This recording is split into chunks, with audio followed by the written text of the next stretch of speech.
दोस्तों, दुनिया के किसी भी देश की यात्रा करना आज इंसान के लिए बेहद आसान हो चुका है।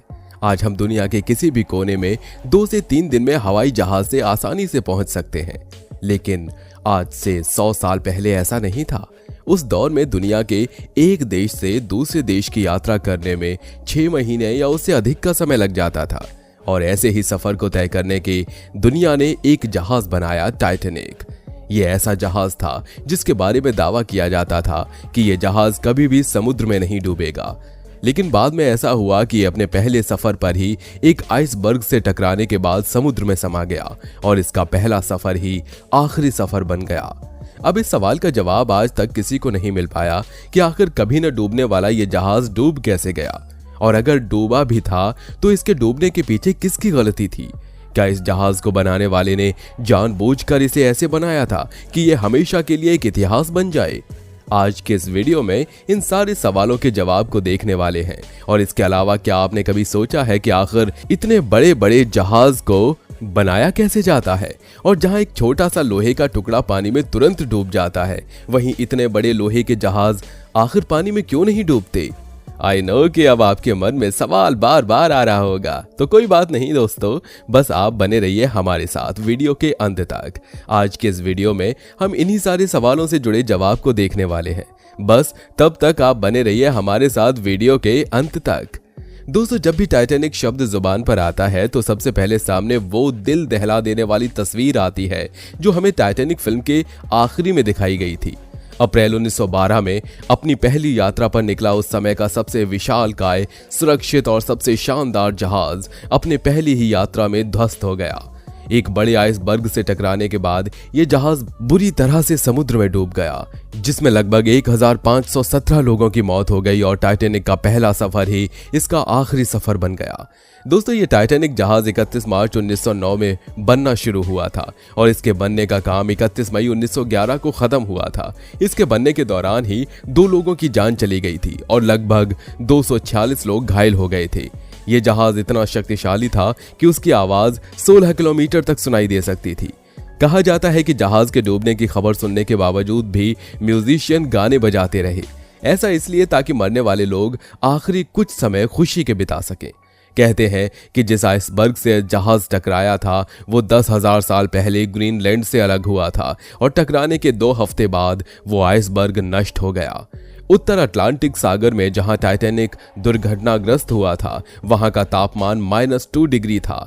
इस तापमान में कोई भी व्यक्ति 15 मिनट से ज्यादा जीवित नहीं रह सकता था। टाइटैनिक जहाज $75 लाख में बनकर तैयार हुआ था। बताया जाता है कि अगर उस वक्त जहाज में कुछ बातों पर ध्यान दिया गया होता तो कई लोगों की जान बच सकती थी, जिसमें सबसे पहले आती है लाइफ बोट की कमी। टाइटैनिक जहाज का डिजाइन कुछ इस तरह का था कि इस पर आराम से 64 लाइफ बोट लाई जा सकती थी, लेकिन इसे अनदेखा किया गया और सिर्फ 20 लाइफ बोट ही लाई गई। जल्दबाजी में लाइफ बोट को पूरा नहीं भरा गया। गिने चुने लोगों को ही इसमें बिठाकर ले जाया गया, जिस कारण कई लोग मौत का शिकार हुए। टाइटैनिक के दुर्घटनाग्रस्त होने से पहले आगे आइसबर्ग के होने की चेतावनी दी गई थी, लेकिन जहाज के सदस्यों ने इसे नजरअंदाज कर दिया।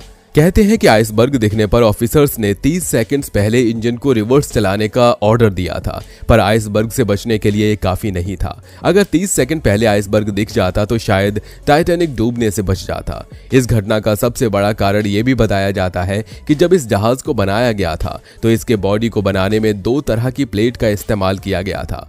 एक साइड सिंगल प्लेट लगाया गया था और दूसरी तरफ डबल प्लेट लगाया गया था, और इनकी किस्मत इतनी खराब रही कि जब जहाज आइसबर्ग से टकराया तो उसी साइड से टकराया जिस साइड से सिंगल प्लेट को लगाया गया था। दोस्तों, अब सवाल ये उठता है कि आखिर टाइटैनिक के डूबने के बाद वैज्ञानिकों ने ऐसा क्या किया कि दिन प्रतिदिन जहाजों के डूबने की संख्या घटती चली गई। इस सवाल के जवाब को देखने से पहले चलिए जरा ये जान लेते हैं कि आखिर ये जहाज और क्रूज बनते कैसे हैं।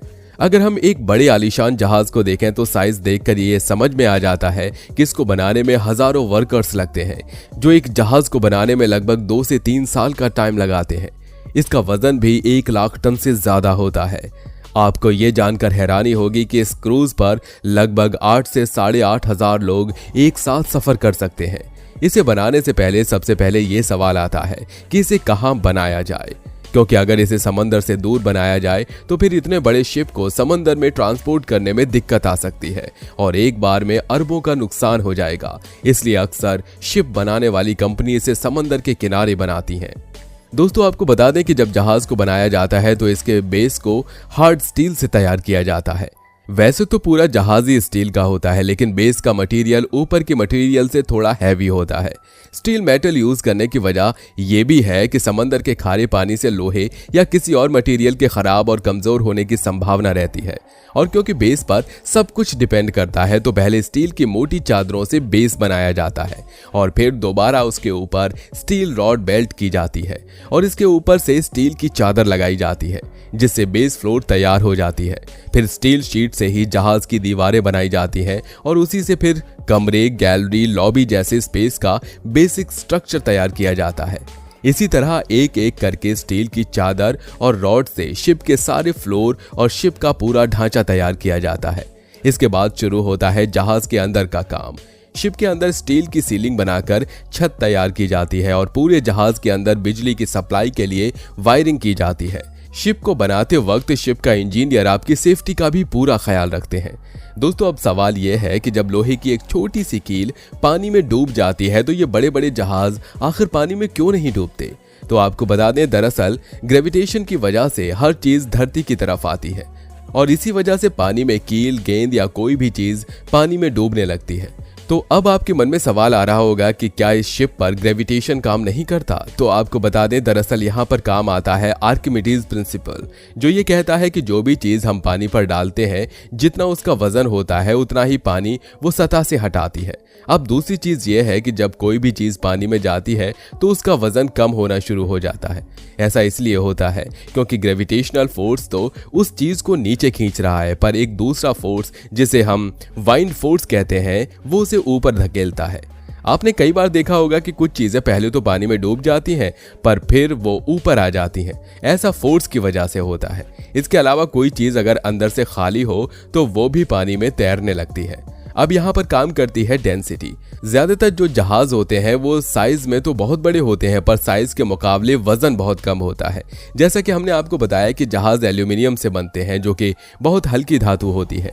जहाज इस तरह से बनाया जाता है कि उसकी डेंसिटी पानी की डेंसिटी से कम होती है और नीचे वाला हिस्सा बिल्कुल खाली होता है और वो अपने वजन के मुकाबले अपने आकार के हिसाब से कम पानी हटाता है और पानी में तैरने लगता है।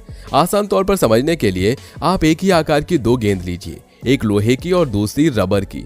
जहां लोहे की गेंद में लगभग आधा से 1 किलो वजन होगा तो वहीं रबर की गेंद खाली होगी और उसमें 200 से 250 ग्राम वजन होता है और इसीलिए जो रबर की गेंद होती है वो कम पानी को सतह से हटाती है और पानी के ऊपर तैरती है। ऐसा ही होता है बड़े बड़े जहाजों के साथ। तो दोस्त अगली बार से जब आप जहाज को देखना तो उसके साइज और वजन दोनों को कंपेयर करना। तो दोस्तों आज की इस वीडियो में हमने देख लिया कि आखिर लोहे का इतना बड़ा जहाज पानी में क्यों नहीं डूबता। अगर जहाज से जुड़ा आपके मन में और भी कोई सवाल है तो नीचे कमेंट बॉक्स में कमेंट करके जरूर बताइए। अगली वीडियो में हम जरूर उसके बारे में बताएंगे। तो दोस्तों आज के लिए बस इतना ही, मिलते हैं फिर किसी अगली वीडियो में। तब तक के लिए बाय बाय। और हाँ दोस्तों, वीडियो अगर पसंद आई हो तो वीडियो को लाइक करिए, साथ ही अपने दोस्तों के साथ शेयर करिए और अगर आप हमारे चैनल पर नए हैं तो नीचे दिए गए लाल बटन को दबाकर चैनल को सब्सक्राइब जरूर कर लीजिए।